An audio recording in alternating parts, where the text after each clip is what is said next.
आज की क्लासेस में हम लोग राष्ट्रीय आय के आकलन की विधियों में हम लोग दोहरी गणना पढ़ेंगे। और हमने प्रीवियस क्लासेस में तीनों मेथड पढ़ लिए थे, आय विधि, व्यय विधि और आपका मूल्य वृद्धि विधि। तीनों मेथड हम लोगों ने कर लिए थे और तीनों मेथड में हम लोगों ने एक क्वेश्चन भी कंप्लीट कर लिए हैं। ठीक है, वो वीडियो आई नो वो थोड़ी लेंथी है, बट आप लोग उसको ज़रूर देखना क्योंकि वो बहुत इंपॉर्टेंट है। आपके एग्ज़ाम्स में 5 नंबर के क्वेश्चन उसमें से आते हैं। ठीक है, देखो आगे हम करते हैं। आगे हमारा क्या है कि दोहरी गणना की समस्या। सबसे पहले दोहरी गणना क्या मतलब क्या होता है। दोहरी गणना बहुत इम्पॉर्टेंट है, ये टॉपिक आपका हमेशा पेपर में आया है। ठीक है, तो आप लोग ज़रूर कर लेना। आप लिख सकते हैं दोहरी गणना से अभिप्राय दोहरी गणना से अभिप्राय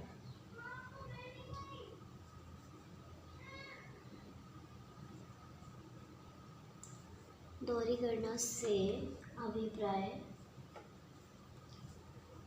आकलन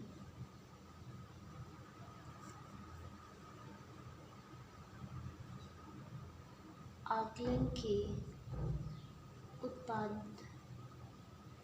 विधि द्वारा दोहरी गणना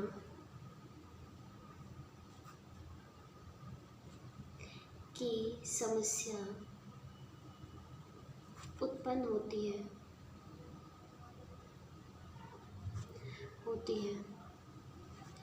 यह समस्या तब उत्पन्न होती है,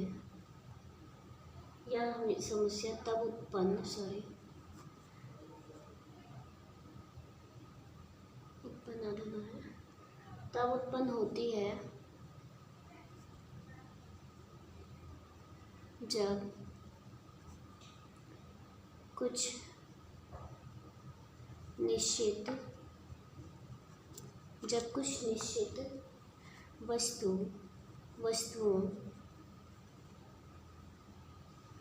वस्तुओं के मूल्य की गणना एक बार से अधिक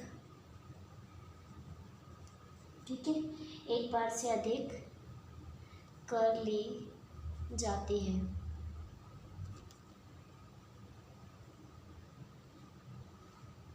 ऐसा तब होता है जब हम अंतिम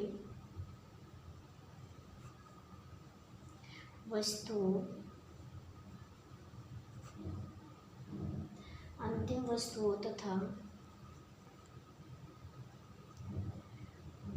मध्यवर्ती वस्तुओं में भेद करने में असफल होते हैं। देखो सबसे पहले आप लोगों को दोहरी गणना का मतलब क्या होता है। दोहरी गणना का मतलब होता है एक बार से ज़्यादा बार वस्तुओं को क्या कर देना, कैलकुलेट कर देना। जैसे मैंने आप लोगों को जब मैंने फर्स्ट चैप्टर करवाया था, फर्स्ट एंड सेकंड, तो मैंने आपको बताया था मध्यवर्ती और अंतिम वस्तु में डिफरेंस क्या होता है। अगर आप लोगों को चाहिए हो वीडियो तो प्लीज़ मेरे डिस्क्रिप्शन या प्लेलिस्ट से आप ले लें। ठीक है, देख लें उसको, बहुत इंपॉर्टेंट है वो भी आपका। अब इसमें देखो क्या है कि इसमें आप लोगों को जो अंतिम वस्तुएं होती है उसको राष्ट्रीय आय में हम इंक्लूड कर लेते हैं, लेकिन जब मध्यवर्ती वस्तु को हम राष्ट्रीय आय में इंक्लूड नहीं करते हैं। मैंने ये आपको बताया हुआ है। ठीक है, तो आप लोगों को क्या यहाँ पे दोहरी गणना की समस्या तब उत्पन्न होती है जब हम क्या करते हैं, अंतिम वस्तु को जान के हम कच्चे माल को भी क्या करते हैं, इंक्लूड कर लेते हैं और अंतिम वस्तु पे भेद करना बहुत मुश्किल हो जाता है, जिसकी वजह से ये वाली समस्या क्या होती है, उत्पन्न होती है। ठीक है, अब आप लोग देखो इसमें अगर हमें इसको दोहरी गणना से कैसे बचने, अगर आप लोग इसमें ये सॉल्व करना है आपको, कैसे दोहरी गणना को सॉल्व किया जाए या दोहरी गणना से कैसे बचें, तो आप लोगों को यहाँ पे दोहरी गणना से बचने के दो वो होंगे, ठीक है। आप लिख सकते हैं दोहरी गणना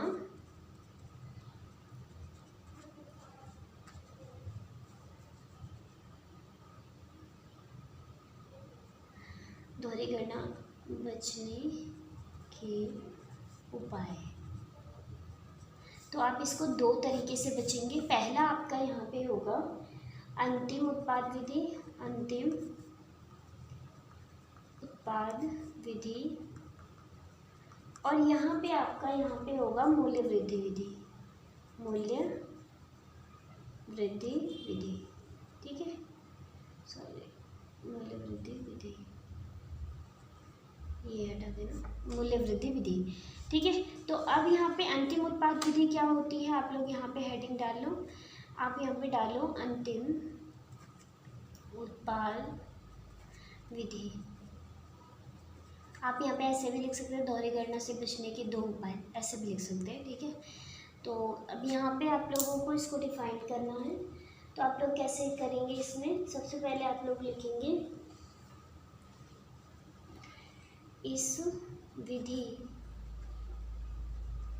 के अनुसार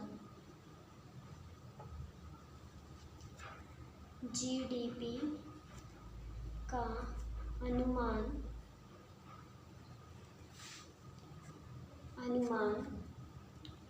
लगाने के लिए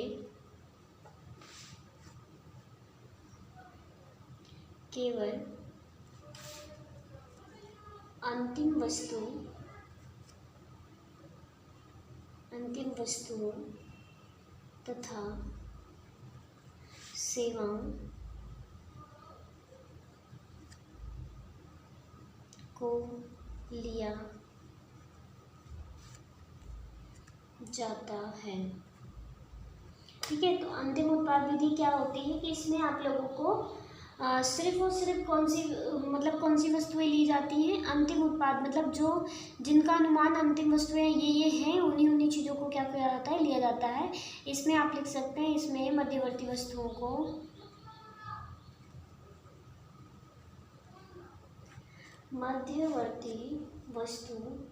को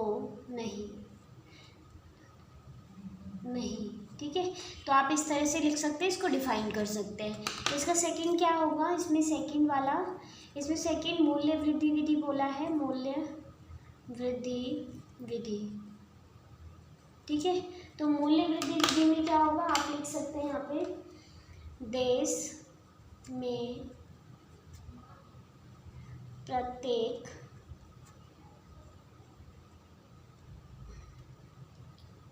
उत्पादक इकाई के उत्पादन या उत्पाद के मूल्य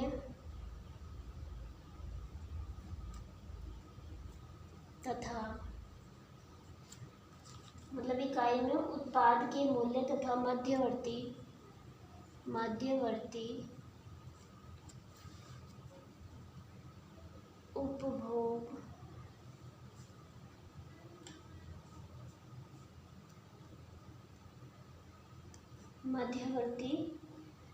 उपभोग के मूल्य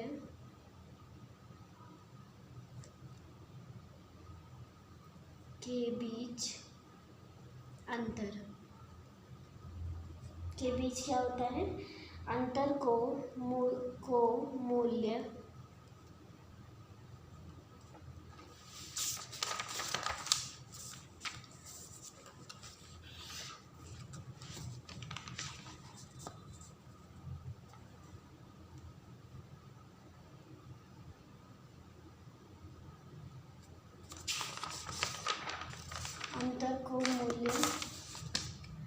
वृद्धि विधि कहा जाता है, ठीक है। क्या होता है इसमें, अंतिम वस्तु और मध्यवर्ती वस्तु के दोनों के बीच में क्या होता है, एक अंतर होता है पैसों का, ठीक है। अंतिम वस्तु थोड़ी महंगी मिलती है और जो तुम्हारा कच्चा माल है वो थोड़ा सस्ता मिलेगा, जिससे कि हमारी दोहरीकरण की समस्या उत्पन्न होने में थोड़ी सी क्या हो जाएगी, कमी होगी, ठीक है। इससे आप लोगों को दोहरीकरण की समस्या का समाधान मिल जाएगा, ठीक है। इतना क्लियर है। नेक्स्ट हम आ जाते हैं। देखो मैंने आय विधि बताई थी और आय विधि में मैंने ये भी बताया आप लोगों को कि आय विधि कैसे निकालते हैं, ठीक है। अब हम देखो यहाँ पे एक थ्योरी में देख लेते हैं। थ्योरी में हमारा क्वेश्चन, अगर बाई चांस आप लोगों को आ जाता है कि राष्ट्रीय आय, आप लिख सकते हैं यहाँ पे क्वेश्चन, सपोज मान लो आ गया, आप लिख सकते हैं राष्ट्रीय आय, राष्ट्रीय आय मापने की व्यय विधि की व्याख्या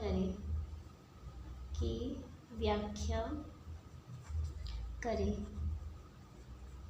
तो देखो आप लोगों को क्या करना होगा, व्याख्या करने के लिए बोलेगा तो आप लोग कंफ्यूज हो जाओगे, यार बोल क्या रहा है ना। तो आप लोगों को क्या करना है, देखो मैंने आप लोगों को आय विधि और कारक वगैरह का ये सारी चीज़ें क्लियर करवा दी है, ठीक है। तो इसमें आप लोगों को थ्योरी में बस ये कुछ पॉइंट्स रह रहे हैं जिसकी वजह से मैं करवा रही हूँ, तो आप लोग प्लीज़ इसको ध्यान से देख लो एक बार। अब देखो आप लोगों को यहाँ पे फर्स्ट सबसे पहले आपको यहाँ पे लिखना होगा कि व्यय विधि कहते किसे हैं। तो आप यहाँ पे लिखोगे, आंसर्स आपका है एक लेखा वर्ष में उत्पादित अंतिम वस्तु तथा सेवाओं को खरीदने के लिए व्यय, ठीक है, क्या किया जाता है, व्यय के रूप में राष्ट्रीय आय को मापा जाता है।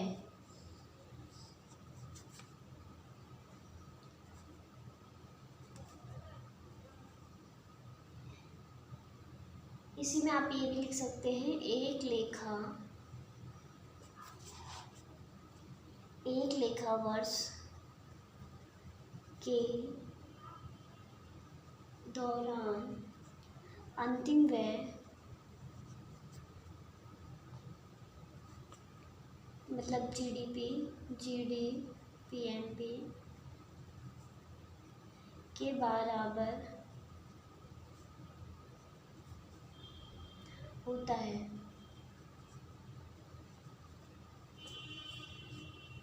अब देखो इसमें कितने, इसका वर्गीकरण कैसे है, इसका वर्गीकरण मैंने आप लोगों को अभी बताया था कि कौन कौन सी चीज़ें हैं व्यय विधि के अंदर जो जो आती है। सबसे पहला जो आपका होगा निजी अंतिम उपभोग व्यय है, तो आप यहाँ पे लिख सकते हैं निजी अंतिम उपभोग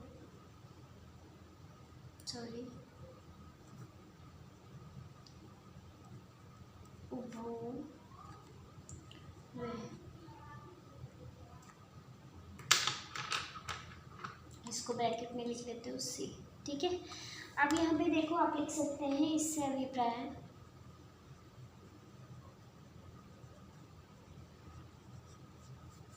इससे अभिप्राय, इसमें आप लिख सकते हैं इससे अभिप्राय व्यक्तियों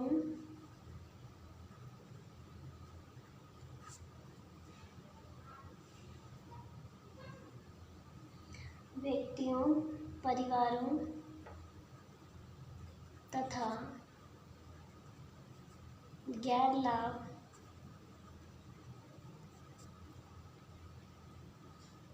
लाभ वाले संस्थाओं,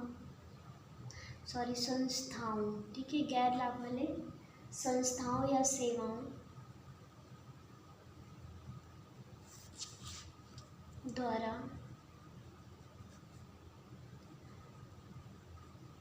अंतिम वस्तुओं पर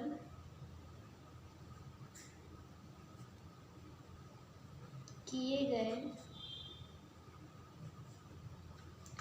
व्यय से है। ठीक है ना, आया समझ में। तो इसमें क्या बोला गया है कि हम एक ऐसी मतलब एक ऐसा वो है जिसमें कि आप लोगों को मतलब व्यय किया जाता है, परिवार या फिर गैर लाभ या ऐसी समस्याओं पर व्यय किया जाता है, उसे हम निजी अंतिम उपभोग व्यय कहते हैं। ठीक है, अब इसका सेकंड क्या होगा, सरकारी अंतिम उपभोग व्यय, है ना। सरकारी अंतिम उपभोग व्यय जी होगा, तो आप यहाँ पे इसमें लिख सकते हैं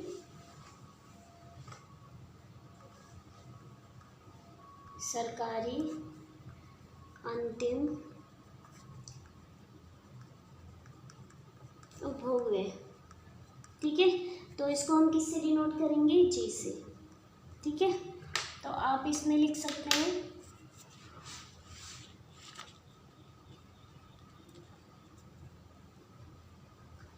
इससे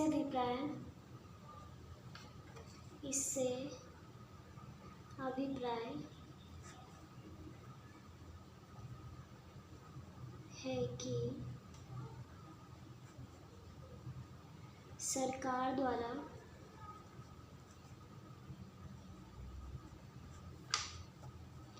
अंतिम वस्तुओं, वैसे आप लोगों के थ्योरी पार्ट है, तो ज़्यादातर थ्योरी पार्ट आप लोगों के नहीं आते हैं, लेकिन मैं फिर भी इसको लिखवा रही हूँ कि आप पता बाई चांस आप लोगों का कई बार पूछ लिया भी जाता है, तो आप लोगों को डिफाइन करने के लिए बोल सकते हैं। ज़्यादातर आपको इसमें से क्वेश्चन से मिलते हैं। वस्तुओं तथा सेवाओं पर किए जाने वाले व्यय से है। ठीक है, जैसे सेना द्वारा उपभोग के लिए वस्तुओं की खरीद,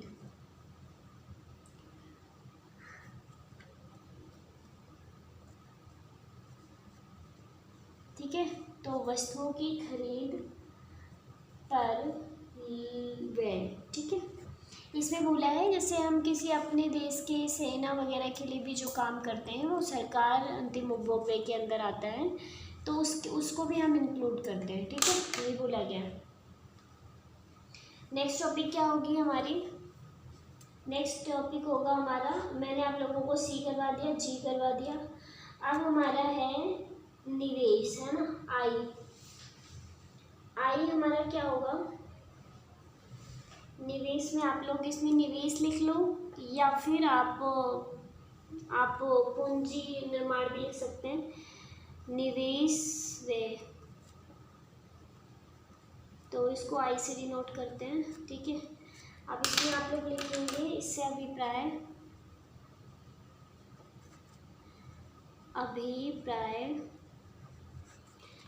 अभिप्राय है कि उत्पादकों द्वारा अंतिम वस्तुओं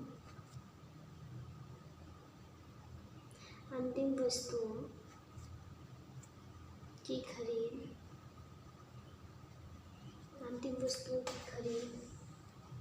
पर किए गए व्यय से है। उन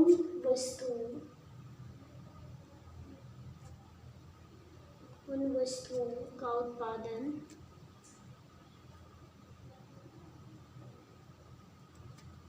प्रक्रिया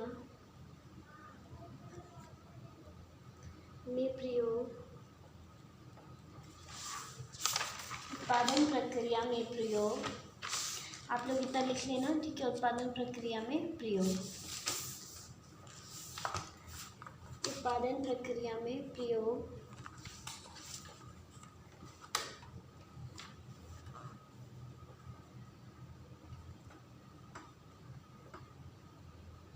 किया जाता है।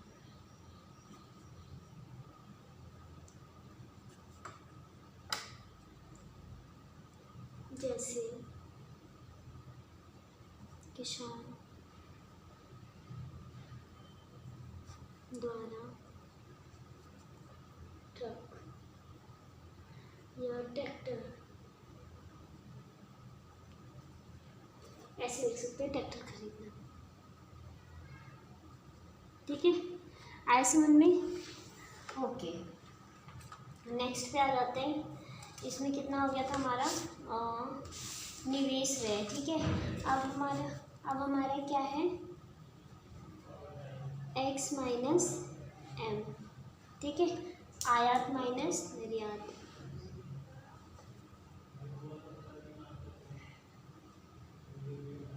क्या होता है, आयात माइनस निर्यात। अब आप लोगों को क्या करना है, इसमें आयात माइनस निर्यात में आप लोगों को इसमें लिखना होगा, यह निर्यात, क्या लिखेंगे, यह निर्यात एवं आयात का अंतर होता है, ठीक है। निर्यात से अभिप्राय, अब आप लोगों को यहाँ पे देखो, मैंने आप लोगों को क्या बताया हुआ है, आयात माइनस निर्यात। अब आप लोगों को इसमें बताना होगा कि निर्यात क्या होता है। नॉर्मल बात है, निर्यात किसे कहते हैं आप लोगों को इतना पता होगा, है ना। तो आप लिख सकते हैं, निर्यात से अभिप्राय है कि देश की घरेलू सीमा के अंदर, देश की घरेलू सीमा के अंदर उत्पादित अंतिम वस्तुओं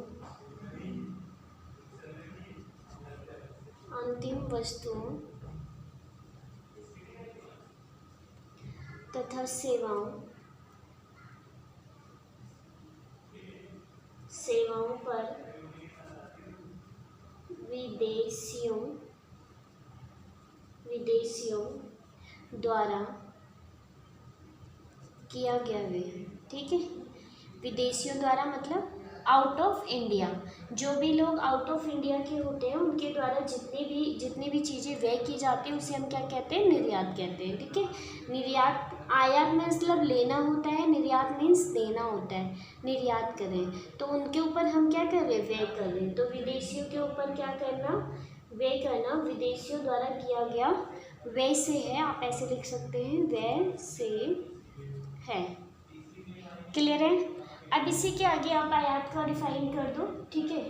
आयात से अभिप्राय आप लिख सकते हैं यहाँ पे, आयात से अभिप्राय,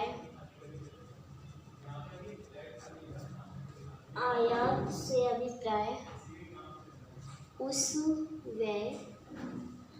व्यय से है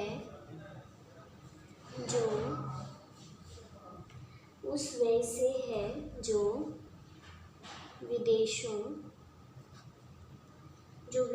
में उत्पादित वस्तुओं तथा सेवाओं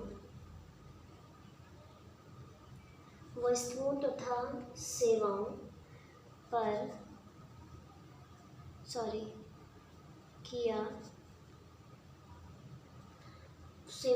किया जाता है। आप यहाँ पे आयात से अभिप्राय उस व्यय से है जो विदेशियों से उत्पादित वस्तुओं और सेवाओं पर किया जाता है। जो भी हम उत्पादित करते हैं उसको हम क्या करते हैं, सेवाओं पे खर्च करते हैं, उसे ही हम आयात को मतलब आयात कहते हैं, ठीक है। तो अब आप लोग देखो, उत्पादित वस्तुओं और सेवाओं पे क्या कहते हैं, आयात करते हैं, मतलब सेवाओं पर किया जाता है। अब आप लोग यहाँ पे इसी में आप लोग अगर मिला के इसमें लिखना चाहते हैं तो आप लोग इसमें लिख सकते हैं कि मतलब किस तरह से हमारी वस्तुओं सेवाओं को व्यय किया जाता है, इसका टोटल योग हमारी क्या हो जाती है, जीडीपी हो जाती है। अब मैंने आप लोगों को x माइनस एम बता दिया क्या क्या चीज़ें होती हैं, ठीक है, c बता दिया, g बता दिया। आई होप आप लोगों को ये वीडियो समझ में आ रही हो, ठीक है। कुछ इंपॉर्टेंट क्वेश्चंस देखो, मैं आप लोगों को बता रही हूँ, कुछ इंपॉर्टेंट क्वेश्चंस हैं जो आप लोगों को थ्योरी में पढ़ना है 4th चैप्टर में। जैसे आप लोगों का IVD हो गया है, आप लोग यहाँ पे एक क्वेश्चन और कर लेना, मैं एक क्वेश्चन और लिख दे रही हूँ। यहाँ पे आप लोग कर लेना कि राष्ट्रीय आय